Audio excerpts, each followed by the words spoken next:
Hi, good day everyone, and welcome to another episode where I get to interview members of the PSP, and these are the candidates that will be taking part in the general election that will be happening anytime soon. Your guess as good as mine. So Shaun, welcome to the show. Thanks Craig. So actually Shaun is your middle name. Yes, that's right. But anyway, it sounds like the Amomia Shaun, right? Yes. So everyone calls him Shaun. It's Choo Shaun Ming. Shaun is one of the younger members in PSP, right? You haven't fully graduated, have you? No, I'm actually still at NUS. And the faculty that you're in? Yeah, I'm studying law at NUS. Okay, so it's a lawyer in training. So it's training to be... How many more years before you graduate? I have one more year to go. Oh, so you're almost there already. What is the process? Because like you do law, right? Then you finish your law studies and you have to, go and do your pupilage. Yes. Yep. And then after that you are admitted to the bar, you can start drinking. Yeah. Why do they call that admitted to the bar? Well, they call it admitted to the bar, or some people call it being called to the bar. Called to the bar, yeah. So it means that you are basically a professional lawyer, and that more importantly you can appear in court. So like get your driving license. Yeah, exactly. Something like that. Yeah. But how long is the pupilage period? I mean, it's like an intern, is it, or yes. how? So actually, currently, after the 4 years in law school, there is a 1 year training.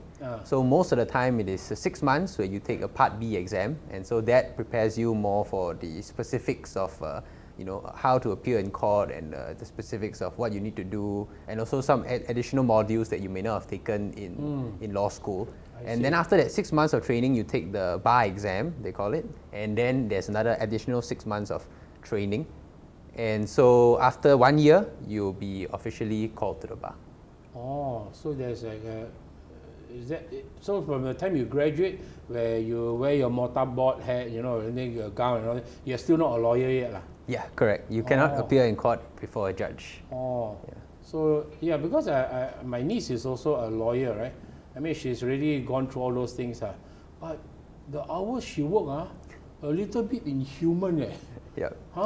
So is it like a baptism of fire again for y'all, to put y'all through the system, whack y'all, and then ask you do all the menial stuff, photocopy papers and all those stuff? Hey, I didn't study law to... Yes. Yeah, definitely. So it's a rite of passage in a way, to see whether you can take the strain of working under the senior lawyers. And then you do all the hard work, you do all the research, and then they take all the credit. Sometimes, you see those sort of things, even in some law shows, right? Because I'm quite intrigued by law, because actually I had an ambition when I was young to be a lawyer. But unfortunately, my Chinese failed me.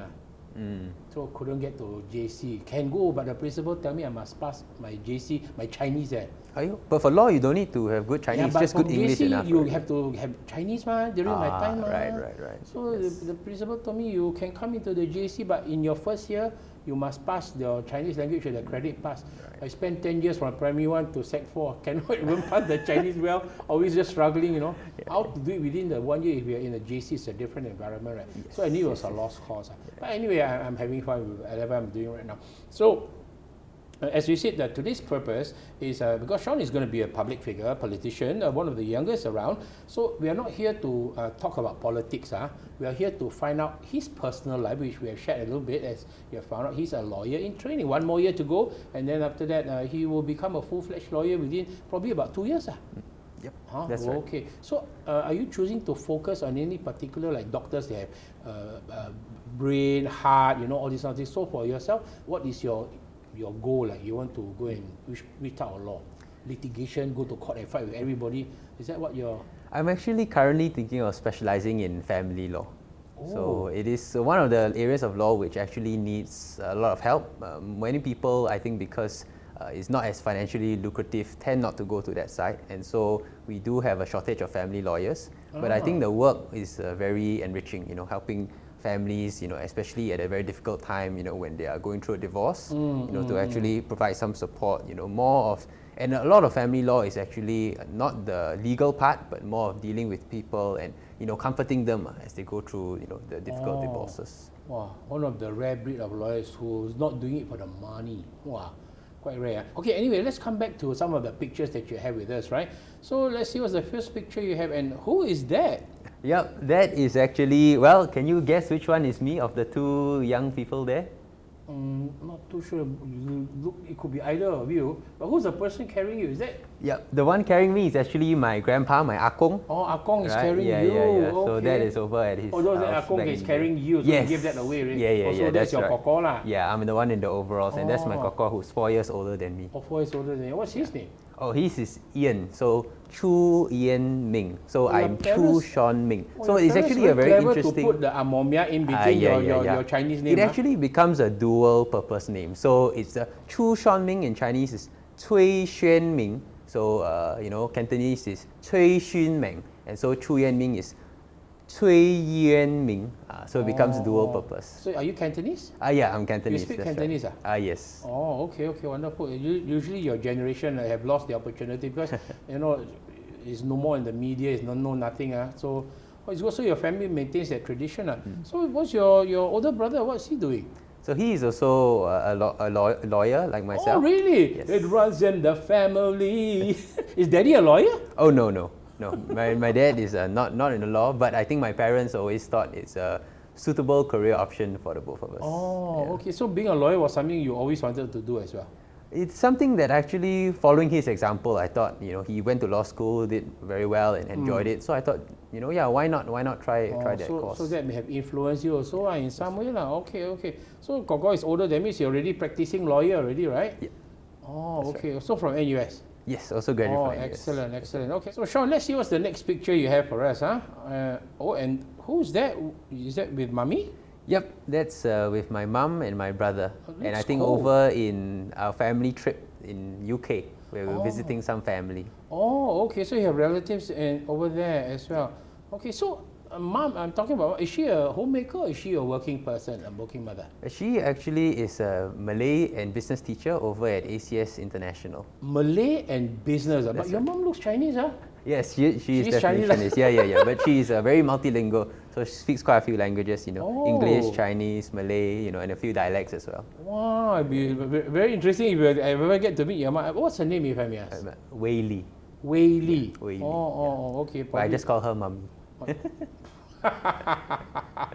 Okay. Oh, so she's still teaching at the moment, Yeah, still, that's still right. working. Still But what does Daddy do? My dad actually is newly retired, so Oh. previously working in the construction industry. Oh, in the construction before. Okay. All right, let's look at the next picture you have, and this is who's the whole Jing gang there? Yes, these are just a group of my friends, one of those gatherings, and I think with my favorite Ribena. Ribena drink. Yeah. Oh, this was at home, lah. Yes. Oh, I thought it was a birthday party. No, it wasn't a birthday No. party, right? Because there was no cake there. Yeah. Oh, these are your cousins or your friends? Yeah, these are some of it is actually from my cousins. Cousins and Where were you born? In which hospital in Singapore? Do you remember? I was actually born in KK Hospital, if I'm not in wrong. KK Hospital. That's right. Okay, quite a few of your PSP colleagues are also born in KK. The hospital has been around Yes. for a very long time. So, which primary school did you go to? I was also actually in ACS Junior. Oh, you're in ACS Junior. Which one? The one at Barker, or you got a few? Oh no, the one at Newton. So Oh, they the moved. Cane Hill that side. Yeah, Cane Hill. That's Cane right, Hill, that's that right. one. Oh, okay. And then after that, what fond memories do you have for your primary? Well, during primary school, actually, it was very fun. I enjoyed, various activities, especially, the CCA times. Oh yes, So- most people enjoy their CCA. CCA So what was times. your favorite? Was sports or?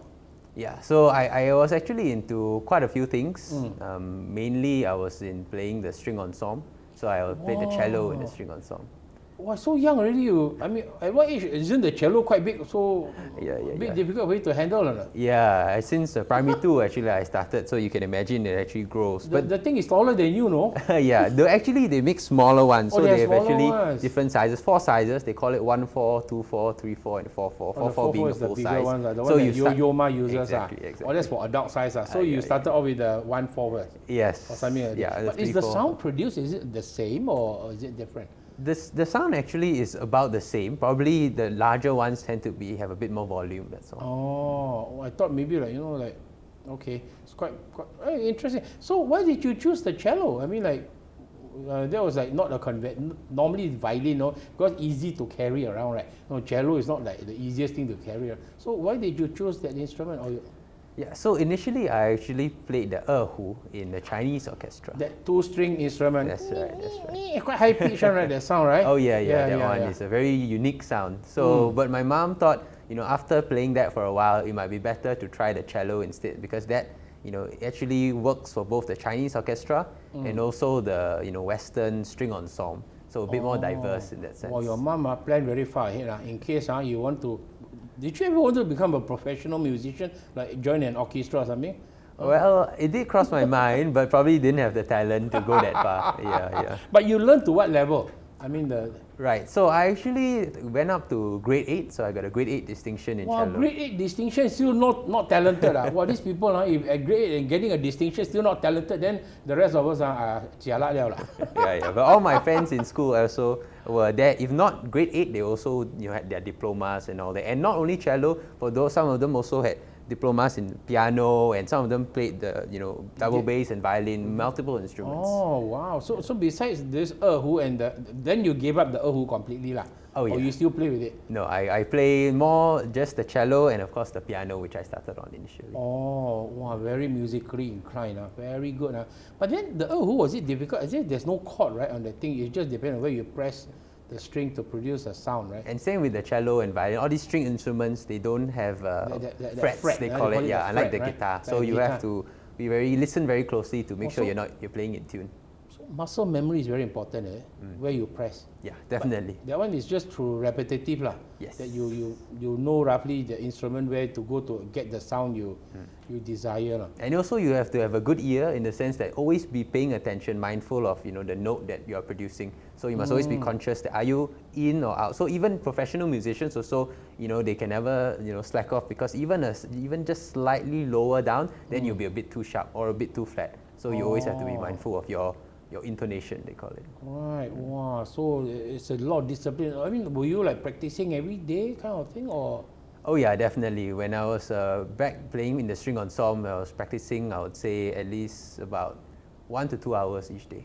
1 to 2 hours each day. Wow. So you're very disciplined. That's good, no? I mean, it's an effort. You must want to commit to doing it. That's definitely why you can do it. It's one of those things actually that my parents wanted us to play music because it teaches discipline. So I remember when we were young, sitting at the piano, my dad said, okay, practice for half an hour today, and you cannot leave the seat until the half an hour is up. So it actually forced me to play, because when I was young, I didn't enjoy, you sit there and then I guess you don't appreciate what a blessing it is to be able to learn music. So are you self-taught, or was there a teacher that came to teach you? Yeah, we normally get a teacher that comes once a week, but most of the time you're on your own. Every day, if you have to put in at half an hour, then you have to, that's on your own. Yeah, so as you say, it creates discipline, because you need to go and rehearse and all. So you were in an ensemble. How many people in that ensemble? Oh, wow. So back in secondary school, the string ensemble, I would say, is about maybe 40 students. Yeah, because it comprises, the violin, the cello, the double bass, the viola. It's a full, like full orchestra lah. Yeah. Yeah. Oh, wow. Well, that's cool, man. Then after that, from primary, where did you go for your secondary school? So this, so the string ensemble I was in is also actually in Raffles Institution, RI. Oh, so it wasn't in your primary but you say you started learning when you were in your primary? Yeah, I started learning in primary, but only joined the string ensemble over. when you were in secondary school, and that was in RI? Yeah, that's right. Oh, so you left the ACJC, I mean the ACS school lah. Yeah. Oh, okay lah. So that means, you must have been one of the brighter boys, that's why you can get to RI, because every year for those who are not familiar with Singapore, right, only the cream of the crop goes to RI, that's Raffles Institution. Oh, excellent. So where were you in the campus? The one at Bishan, is it? Or? Yes, right. That's right. Okay. So how was the life? How was the life there? I mean, in RI, very super competitive. Actually, I have to say, my time in RI was very fun. We work hard, but we also play hard. So I think there's a stereotype that Raffles, sometimes they are overachievers and they will do a lot of things. So I think there are definitely those, but it's most of the time you specialize in one area. So the people who do sports play sports very well. Right. People who join the math or science Olympiad, that's what they do.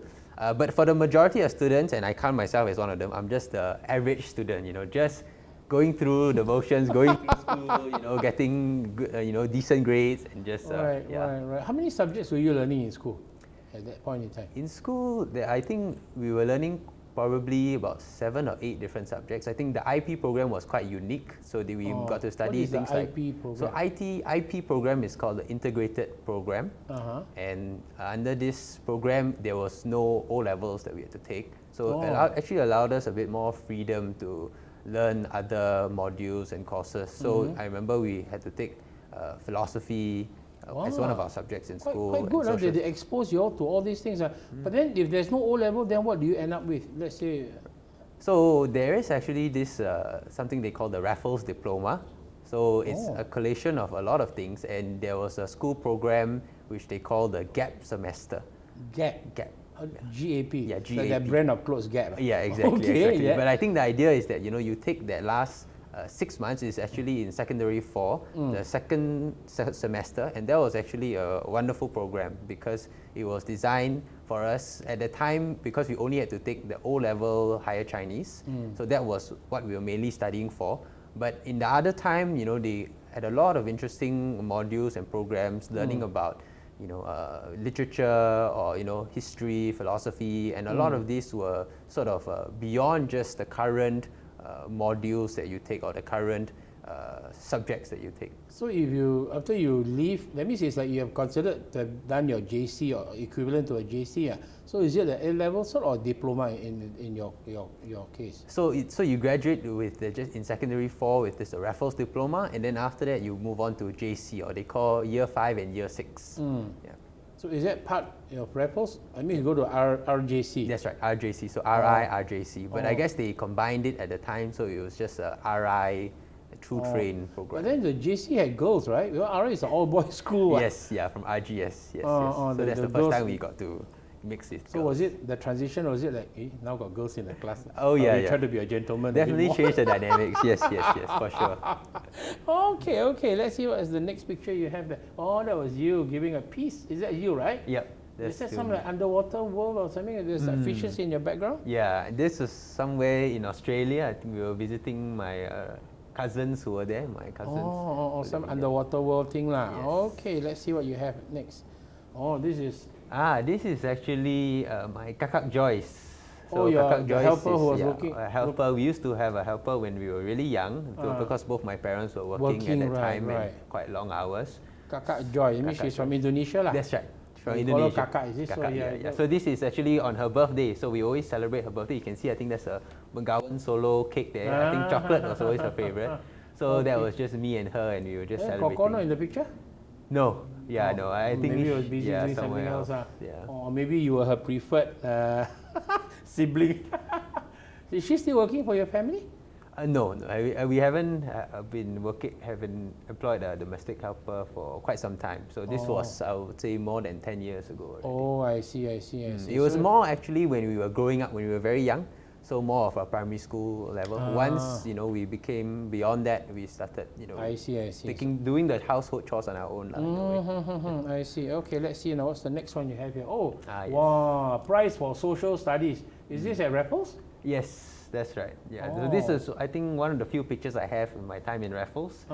So official awards day. So I guess that's why we have a shot of that. Prize for social studies. So this was in year 3. Year 3, I got was a top student for social studies, and because I had a very good teacher actually, who was a new teacher. I still remember his name, Brian Tan, and so he came in and was very dedicated. Really inspired a love of social studies in me. Inspired you all. Exactly. Oh, that's good. That's good. Wow. So you always there at the top one, top.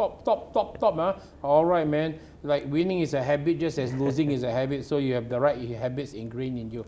Let's look at the next one. This is with. This is with my koko. Your koko, yeah. Well, your both look quite alike, huh? Yeah, you can see the family resemblance. Yeah. That's right. Yeah, so this was a birthday or what? Yeah, this is, I think, my birthday. We had a few cakes there, and me after school, still in my Raffles uniform. Was your brother in Raffles too? No, he was not in Raffles. He went to NJC. That's okay. What's coming up? Okay, this one is with is with who is? Okay, so this is again, you see my Akong and Popo are there. Oh, from So the earlier on when I was carrying you the first picture, right? Exactly. Okay. Yeah, so They're still around, I'm sure. Oh yes, still going strong. Very healthy lah. Yep. Okay. 85 and going strong, both same age. 85. Both same age, ah. Yep. Wow, great.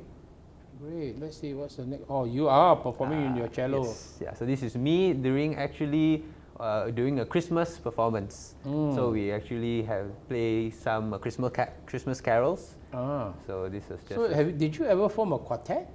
Yes, actually, we do have sometimes, for special occasions only, maybe weddings or, Christmas gatherings. Perform for free, or do you all like go and perform or get paid? Oh no, always free. Free of charge. Okay, I mean, whenever you have an audience, we'll perform for people, right? That's right. Yeah, okay, that's great. So which is your, favorite tune that you all perform? You can play cello as a solo, right, usually? The most famous cellist I know is the Yo-Yo Ma guy lah. So is there any favorite tune that you play, or when you with the, because the sound produced can be quite melancholic, right? For the cello, the timbre is a bit lower and okay. Yeah. So is there a favorite tune that you like when you're performing? Yeah, I still enjoy the Bach cello suites a lot. That's a classic. Everybody knows how it goes. What does it sound like? Oh, it's so the prelude. So it goes. Okay, this is one of those tunes quite hard to hum. Okay. Once you hear it, you reckon it's one of those instantly recognizable tunes. Instantly recognizable. Yeah. I'm asking for a bit too much to hum the whole tune. Okay, so like that song that a lot of people like to use for weddings, the Pachelbel. It's quite a bit of string instruments in the. The Pachelbel canon indeed. Actually, that particular piece is very easy to play for the cello. It's just 8 notes, and then you just repeat it over and over again. So cellists always say that's the piece that they hate to play because it's just too simple. That doesn't show off their range. Doesn't challenge your range, right? Yeah, your virtuosity. So let's look at the next picture you have, Shaun. Oh, hey, that's you. Is that you, right? Yep, that's holding me. a ukulele. That's right. Do you know that dog plays the ukulele? He's quite crazy about the ukulele as well, right? Oh yeah. I played with him and a few of his friends. Oh, cool, cool. He told me he's self-taught. Also, he also self-taught, is it, for ukulele? Yes, that's right. Self-taught. Is it easy to learn?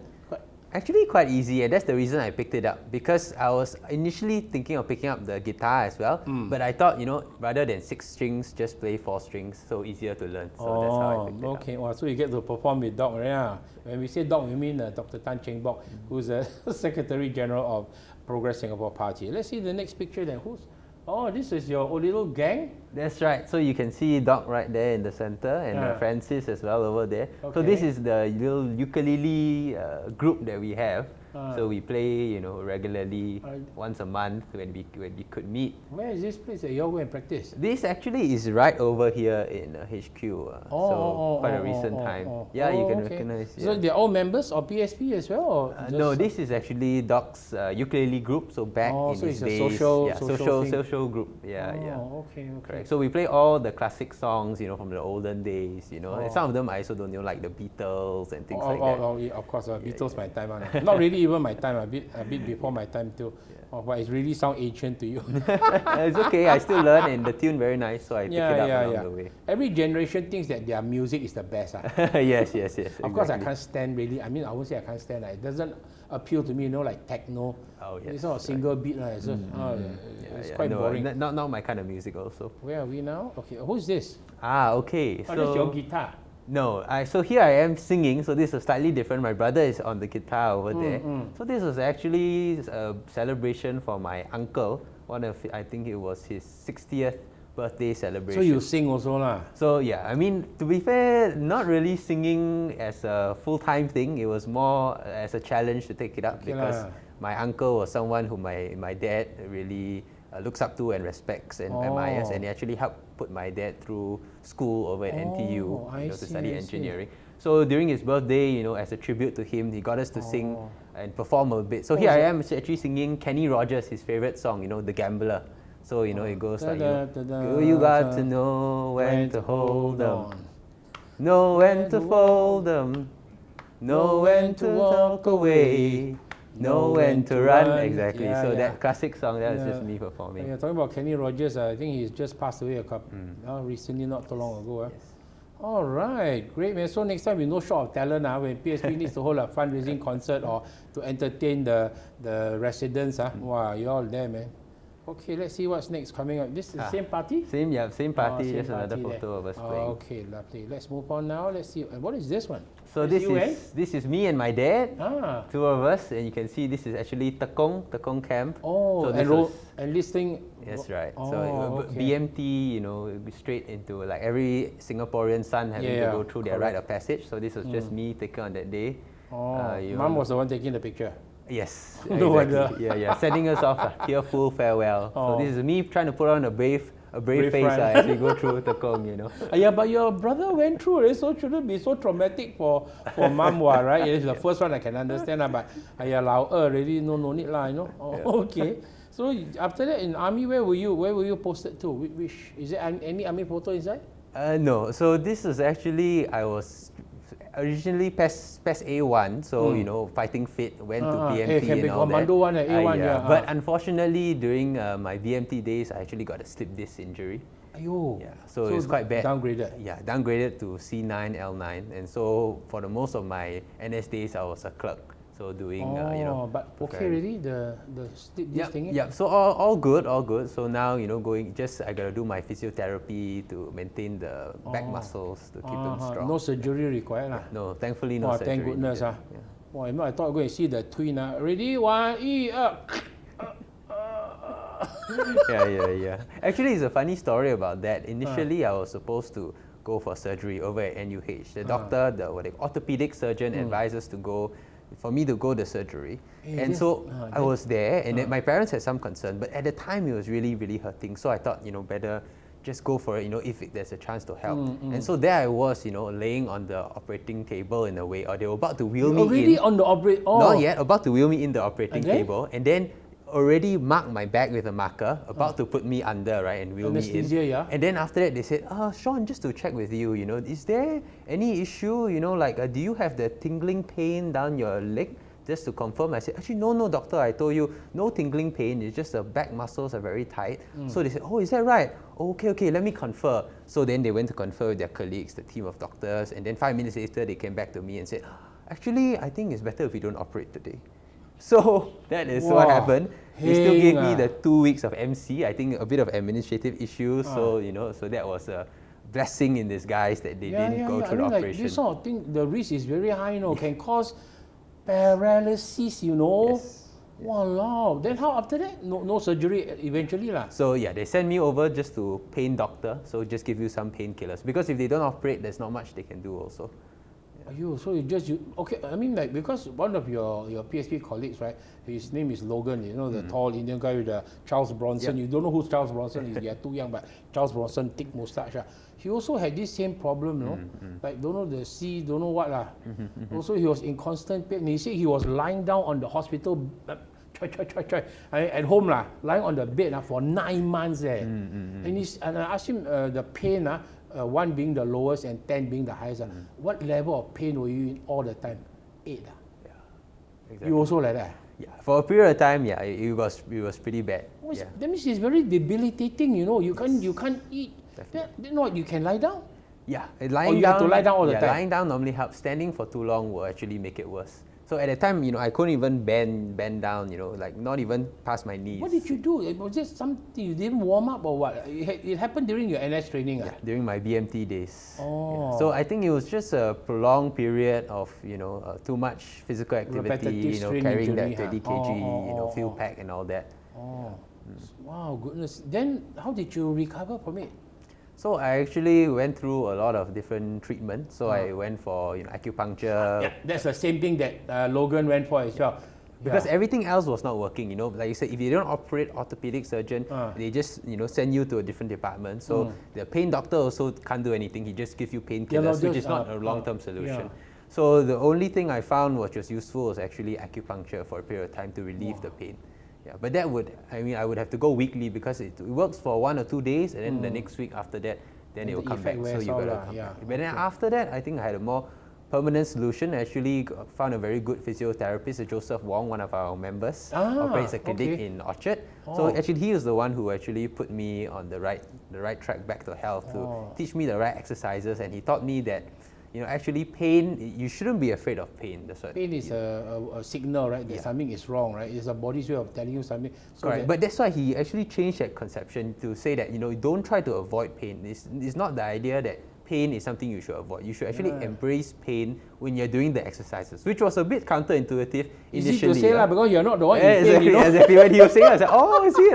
Okay. But he said, no, when you do exercises, feel pain, keep going. So that actually changed the mindset. No pain, no gain. But it can cause more serious injuries sometimes, though, with that kind of a mindset. I mean, I guess a bit of common sense helps. Yeah, for sure. So now okay lah. Yeah, so now far better already. So it's just got to keep up my daily exercises. Okay lah, because the way I see you sit, your posture very good. So I would have never imagined that you got this sleep disc issue. And to be like, you know, I had friends who ever told me they had literally crawl on the floor.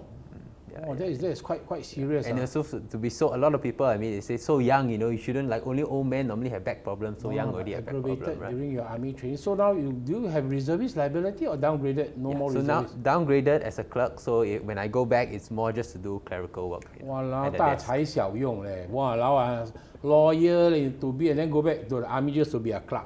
But I have to say, during my time in NS was very enriching, even though I was a clerk, but I doing a lot of office work, so I was actually helping out in the resource branch, so doing what they call resource management. Where were you? Which unit were you in? I was over at the Safety Services Center, Safety Camp, where they train all the officers. OCS, okay. It's in Boon Lay or further up a bit. Jurong, correct, that area, correct. So it was very enriching because, you know, I actually got to go through a lot of courses. So they had, for example, the PD, People's Developer course, or the ISO 9000, doing the quality manual, the ISO 14000 and all that.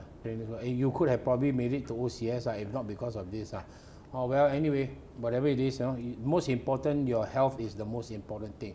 Because it can be, as you say, very debilitating putting up with this. Okay, let's look at the next picture. This is you during your army days with the crew cut hair. Yeah, that's just me. Okay. Look, yeah. So it happened during your BMT time? Yeah, but I still passed out. That's the important thing. So even though I was quite a lot of pain, but I thought, you know, better to just see it through, finish it, persevere.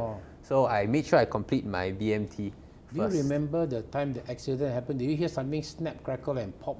That's the thing, it wasn't actually one incident, it was over time that it sort of, I think, got worse and worse. So it just aggravated it? Yeah, correct. Okay. So especially when you want to carry anything heavy, must always take it easy and bend it at the knees, as the experts always tell you. And who's this guy? Okay, yeah, this is actually me on during orientation actually in law school over at NUS. So this is a friend of mine, Joel. So we are just taking a family shot together. You know, a good chance to take. Your coursemate or? No, he's actually a senior. Yeah, one of my brother's friends from law school actually. Okay. Since we look so, you know, tight in looking so sharp in our suits, we thought just take a photo. Yeah. Let's see what's the next picture you have coming up, and this is. Okay, so this is something? Yes, this is me NUS Law Awards ceremony, the Dean's List Awards ceremony. Wow, you see, so, always getting the okay lah, can't help it lah. Winning is a habit lah, like I said okay. Yeah, so that is the Dean of the Law School, Simon Chesterman, and then that is the Amor. Yes, that's right. And who's the guy giving you the cert? So that is the sponsor of the prize, the Raja and Tan. He's currently the managing partner in Raja and Tan. So he's a senior counsel or? No, not a senior counsel. Probably soon to be, you know. But yeah, he's a managing partner of Raja and Tan. They sponsored the prize. And what was the prize? This was the Raja and Tan prize in legal systems of Asia. So it was actually sort of a comparative law module looking at, you know, the laws in different countries in Southeast Asia, you know, Thailand, you know, Vietnam, Singapore. So was it a monetary prize, or you won $5,000 or $10,000 or something like that? Yes. So this one there was a cash prize of $300. $300 only? That's right. Law firm can afford to give more lah. They make millions. Okay, I'm just kidding. Okay, let's look at the next one then. What is? This is with your brother and your mom and dad. That's right. Yeah. So just a family shot after the ceremony. Wow, so proud of you, Okay, lovely. Let's see what's the next one then. And this? Are you wearing hard hats? Yes. When was this, or what's this? This was actually a very interesting trip that we got to go on, a school trip together with MBA students from Wharton School of Business. Wharton School of Business. So it was a joint trip together with them. This was actually to explore what they call sustainable growth in ASEAN. So trying to learn about sustainability, eco-friendly building. So this was over in Indonesia and at a biofuel plant. And actually, it's very smelly. So you see here, the mask is not because of COVID. The mask actually is because the smell of the sulfur. Very strong. Yeah. So yeah, I was the only one without the mask. They actually gave us the mask to wear, but I thought, no need to waste the mask if not needed. So I just got a bandana, now what they do, and then just tie it around the back. So that's why I'm masked, because I think it will be a good place to break wind and no one will know the difference. Exactly. Yeah. Okay, let's look at the next picture coming in. What is this? Performing again. So this again, singing during the trip, and this was part of that trip, is it? That's right. Okay. All right, let's look at the next thing coming up then. And what is this? Yep, so this is another day in Indonesia during our trip where we're doing some, what they call the painting. Oh, the batik? Batik painting. Yeah, so we all chip in, and so a group of friends here just enjoying ourselves. All right, great. So, let's look at the next picture then. This is... this is with Dr. Tan Cheng Bok. Yes. All right. You already... Were you there just to receive your member card or what? Yeah, this was just actually the chance to meet Doc and talk to him, talk a little bit more, find a little bit more about the party and all that. Yeah. Oh, okay. So, how did you get to know about Dr. Tan? So I actually got to know about Dr. Tan. Well, I've known him, as an MP previously. And he was your MP? Not my MP, but in his capacity, I knew him as he was one of our MPs in Singapore. Former MPs are retired now, right? He's retired. And of course, during the presidential election, that was, when a lot of Singaporeans got to know him better. Especially for your generation, the younger Singaporeans. Exactly, yes. So, but how I actually got to know Dr. Tan and actually joined PSP was when I watched the video that he had during the party launch, when he gave a speech.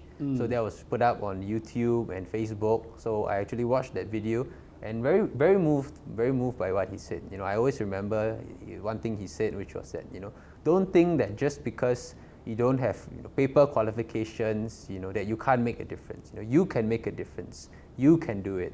So, when I heard him say that, I was inspired. I mean, 80-year-old man like him, saying that, exactly, that you can come forward and do something for the country, I was inspired. So that's how I joined the party. Oh, so that means you joined the party in September or something? Or? Yeah, because the speech was made in August. Yes, exactly. Oh, okay. So how did you get in touch with him? You contacted the party? Yeah, I just signed up on the party website. Oh, okay. Any more pictures after this, or are we reaching the end or nearing the end? Yeah, I think there might be a few more pictures just on the walkabout. Oh, so doing walkabout. Okay. Yeah. Okay. This is pre-COVID, huh? Yeah, all pre-COVID. Talking to residents and all that. Okay, engaging with the residents. Yes. So how has been the experience so far been for you doing all these activities? Yeah, actually I have to say, being part of PSP, I'm very encouraged because I meet a lot of people who, are very passionate to want to help Singapore because in some ways, it goes against, being the kiasu Singaporean mentality where, you want to get something because if you think about it, when we go for walkabouts, door to door, we sweat like crazy, in the hot sun, and we don't you don't get nothing for it. I mean, we're all volunteers, right? And, to see so many people passionately come forward to spend their Saturday and Sundays, in the hot sun again, that really goes to show that, we are all really here committed and want to make a better Singapore. So it's honestly been very encouraging and inspiring. Right. Is this the last photo or any more? I think, there are a few more. It's just a few more photos of us. This is during the giveaway at the health. I see.